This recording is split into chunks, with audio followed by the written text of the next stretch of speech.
जादुई समोसा। एक दिन की बात है, पूजा अपने समोसे के ढाबे पर। ले लो गरम समोसा। एक बार खाओगे तो बार बार खाने का मन करेगा। ले लो वेज समोसा। बहुत दिनों से पूजा का समोसा का धंधा कुछ ठीक से नहीं चल रहा था। ग्राहक उसके दुकान के पास से गुजरते थे, लेकिन समोसा खरीदने के लिए नहीं रुकते थे। तभी वहाँ पूजा के पिता की उम्र का दया शंकर आया। दया शंकर सीटी बजाते हुए कहा, अरे वाह, आज तो लगता है मेरी नसीब बहुत जोरों पर है। सुबह सुबह चिकनी चमेली के दर्शन हो गए। कि तभी पूजा अपने समोसे दुकान बंद करके अपने घर की ओर बढ़ रही थी। और तभी पूजा, मेरा रास्ता छोड़िए। अरे रास्ता छोड़े मेरे दुश्मन, हम दोनों के तो रास्ते जल्दी ही एक होने वाले हैं और तुम बोल रही हो कि रास्ता छोड़ दो। ये ठीक नहीं है डार्लिंग। अच्छा, तुम्हें डार्लिंग कहूंगा तो चलेगा ना? वो क्या है ना, मैंने सुना है कि आजकल की लड़कियां को डार्लिंग जानू। बच्चा ऐसे सब सुनना अच्छा लगता है। तुम बताओ, मैं तुम्हें क्या कहकर पुकारूं? कोई जरूरत नहीं है मुझे किसी भी नाम से पुकारने की। जाने दीजिए मुझे। पूजा रास्ता बदलकर जाने लगी। तभी दया शंकर ने पूजा का हाथ पकड़ लिया। छोड़ो मेरा हाथ, छोड़ो। अपनी बेटी की उम्र की लड़की का हाथ पकड़ने में शर्म नहीं आती तुम्हें? दया शंकर। दया शंकर नहीं, सुनिए जी, कहकर बुलाओ मुझे, और मुझे शर्माने की जरूरत नहीं है। शादी होने वाली है हमारी। तुम्हारी उस जुआरी बाप ने मुझसे कर्जा लिया था, कर्जा नहीं चुका पाया, इसलिए अपना घर उसने मेरे नाम पर दिया। यह तो मेरी रहमत समझो कि मैंने तुम लोगों को घर से बाहर नहीं निकाला। यह करके भी वह रुका नहीं, फिर से तुम्हारे पापा जुआ खेलने के लिए मुझसे पैसे लिए और कहा कि अगर पैसे नहीं चुका पाया तो मेरी बेटी से शादी कर लेना। अब एक तो तुम्हारे बाप को कहो कि मेरे पैसे लौटाए, नहीं तो तुम मुझसे शादी करने के लिए तैयार हो जाओ। पूजा मायूस होकर घर चली आई। उसने अपनी माँ शारदा को रोते हुए सब बात बता दी। तभी पूजा के पिता, अरे सही तो कह रहे थे सेठ, तुम्हारे तो नसीब खुल गए हैं कि इतने अमीर आदमी से तुम्हारी शादी होगी। नहीं बापू, मैं इतने बड़े आदमी से शादी नहीं करूंगी, चाहे कुछ भी हो जाए। और माँ, आज के बाद मैं नहीं जाऊंगी समोसा बेचने। पूजा अंदर जाकर रोने लगी।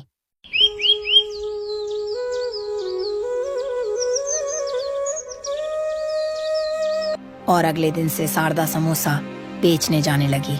कुछ दिन हो गए, लेकिन फिर भी जितनी जरूरत थी उतना धंधा नहीं हो रहा था।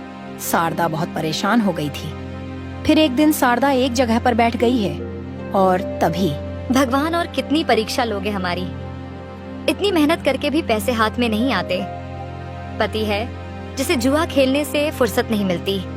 एकलौती बेटी है, इतनी रूपवती है, लेकिन उसके पीछे वो दया शंकर पड़ा हुआ है। मेरी बेटी को उस दया शंकर के चंगुल से कैसे बचाऊं? पता नहीं ये समोसा का धंधा क्यों नहीं चल रहा है। अगर पैसे नहीं मिले तो मैं क्या करूंगी? शारदा अपने आप से बात कर रही थी।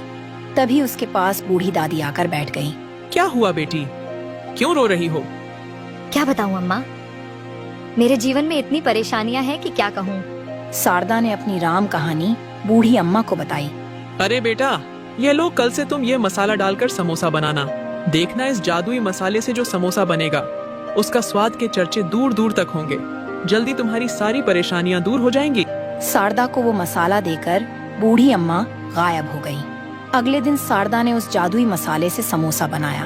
अरे वाह माँ, आज तो समोसा की खुशबू बहुत अच्छी आ रही है। मैं खाकर देखूं? वाह माँ, ये तो सच में बहुत अच्छा बना है। कैसे बनाया ये? इसमें कुछ अलग डाला है क्या तुमने?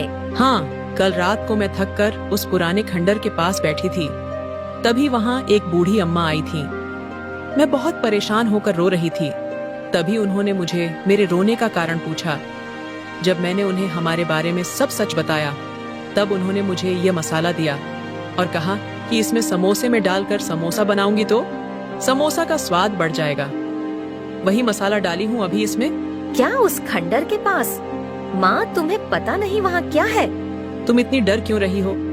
ऐसा क्या है वहाँ पर? अरे माँ, कहते हैं कि वहाँ पर एक बूढ़ी का भूत रहता है। तुम्हें जो बूढ़ी अम्मा मिली थी, कहीं वह वही भूत तो नहीं थी? ये क्या बोल रही हो तुम बेटा? कल मेरी मुलाकात एक भूत से हुई थी, लेकिन उसे देखकर ऐसा लग तो नहीं रहा था। लेकिन माँ, यह तो सोचो कि कोई सामान्य औरत तुम्हें जादुई मसाला कैसे देगी? हो ना हो वो जरूर कोई भूत ही होगी।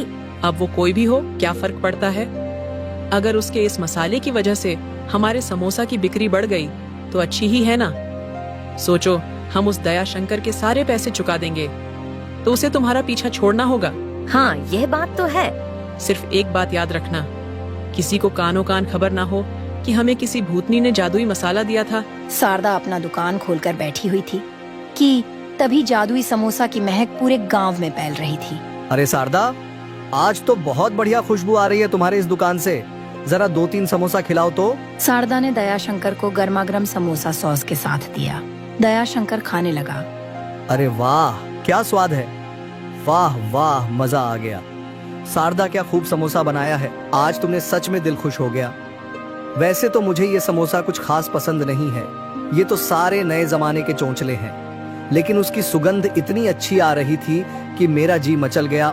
और एक काम करो, 4 समोसा पैक करके देना, घर पर ले जाता हूँ, बच्चों को बहुत पसंद आएगा। दयाशंकर की आवाज सुनकर कुछ और लोग वहाँ आ गए और समोसा खरीदने लगे। शारदा बहुत ज्यादा खुश हो गई क्योंकि आज उसकी बोनी ही एकदम बढ़िया हो गई थी। कुछ देर के बाद शारदा गांव से होकर कॉलेज पर चली गई। कॉलेज के बहुत सारे बच्चों ने समोसा खरीदा। दोपहर तक सारे समोसा खत्म हो गए। शारदा घर आ गई।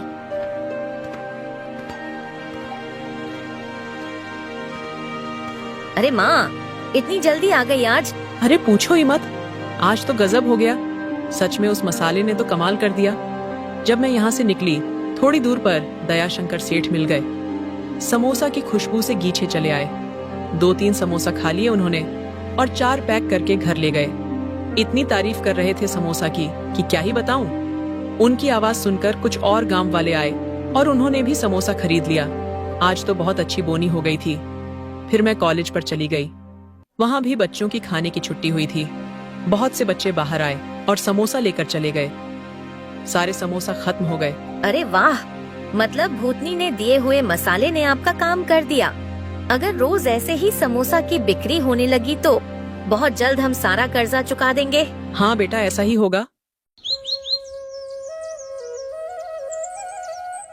फिर एक दिन पूजा, मैं सोच रही हूँ कि मैं दोपहर को घर आ जाती हूँ। बाद में पूरा टाइम मैं खाली बैठ रहती हूँ, तो क्यों ना शाम के समय भी समोसा का ठेला लगाना शुरू कर दूं। लेकिन माँ, तुम कितना काम करती हो। शाम को भी काम करोगी तो थक नहीं जाओगी? थक तो जाऊंगी, लेकिन सोचो, मुनाफा भी तो दुगना हो जाएगा। अगले दिन से शारदा शाम के समय भी जादुई समोसा का ठेला लगाने लगी। उसे दुगना मुनाफा होने लगा। कुछ दिनों में शारदा के पास बहुत सारे पैसे जमा हो गए। एक दिन वो कर्ज के सारे पैसे लेकर दयाशंकर के कोठी पर चली गई। आओ आओ शारदा, आज सुबह सुबह मेरी कोठी पर। हमको लगता है शादी की बात करने आई हो। दयाशंकर, मैं पागल नहीं हूँ जो मेरी पूजा बेटी का हाथ उसके बाप की उम्र के आदमी के हाथ में दे दूं। बिल्कुल तुम पर ही गई है तुम्हारी बेटी। कुछ दिन पहले वो भी यही कह रही थी, लेकिन शायद तुम दोनों को अभी तक समझ नहीं आया है कि तुम्हारे पति श्याम ने ही मुझसे वादा किया है कि अगर उसने लिए हुए कर्ज को वो चुका नहीं पाया तो वो पूजा का हाथ मेरे हाथ में दे देगा। और तुम लोग तो मुझे पैसे वापस करने से रहे, तो तुम्हारे पास चारा ही क्या है। अपने सपनों से बाहर आओ दयाशंकर। कहीं ये कांच का सपना टूट गया तो उस टूटी हुई कांच के टुकड़े आंखों में चुप जाएंगे और आंखों से खून बहने लगेगा। ये लो, मैं पैसे लेकर आई हूँ। तुम्हारा सारा कज समेट लौटा रही हूँ। क्या? कैसे? वो भी इतने सारे पैसे आए कैसे तुम्हारे पास? ये ले तेरे पैसे, और आगे से मेरे दरवाजे पर आने जरूरत मत करना। और हाँ, मेरी बेटी को आंख उठाकर भी मत देखना आज के बाद। शारदा दयाशंकर के कोठ से चली गई। दयाशंकर अपने कंप्यूटर के सामने बैठकर स्टॉक एक्सचेंज में ट्रेड करने लगा। कुछ दिनों के बाद शारदा को कॉलेज के कैंटीन में समोसा बनाने का काम मिल गया। उसने अब समोसा का ढाबा शुरू कर दिया था। दोपहर में शारदा कॉलेज के कैंटीन में काम करती थी और शाम को पूजा के साथ मिलकर अपना समोसा ढाबा चलाती थी। फिर एक दिन दयाशंकर के कोठी पर। पापा, आप ऐसे सर पर हाथ रखकर क्यों बैठे हैं? क्या बताऊं बेटी, कुछ दिनों से शेयर्स लगातार गिर रहे हैं। मुझे बहुत बड़ा लॉस हो गया है। क्या?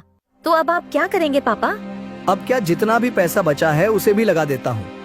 अगर 2 दिनों में शेयर्स ऊपर चले गए तो डूबे हुए सारे पैसे वापस मिल जाएंगे। लेकिन अगर ऊपर नहीं गए तो? शुभ शुभ बोल कल हुई। एक तो मैं पहले ही इतने टेंशन में हूं और तू ऐसी बातें कर रही है। जा अब यहाँ से।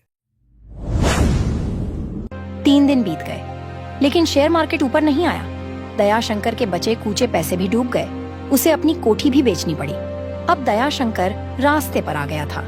दयाशंकर को लॉस से इतना धक्का लगा कि उसकी हालत बहुत खराब हो गई और उसने बिस्तर पकड़ दिया। घर की जिम्मेदारी अब नेहा पर आ गई। गांव में ही एक छोटे से टूटे फूटे घर में दोनों रहने लगे। 3 महीने के बाद पापा ये लीजिए, दवाई पी लीजिए। बेटा, दवाई के लिए पैसे कहाँ से आए तुम्हारे पास? पापा मैं एक जगह काम करती हूँ, उससे जो पैसे आते हैं उसी में दवाई लेकर आई हूँ। और पापा मैंने इस घर का किराया भी दे दिया है और खाने के लिए राशन भी भर दिया है। अब आप सो जाइए, मुझे काम पर जाना है। यह सब उस शारदा की वजह से हुआ है। जिस दिन से वो आकर मुझे खरी खोटी सुना कर गई, उसकी बेटी भी हाथ से चली गई। मैं छोड़ूंगा नहीं उस शारदा को।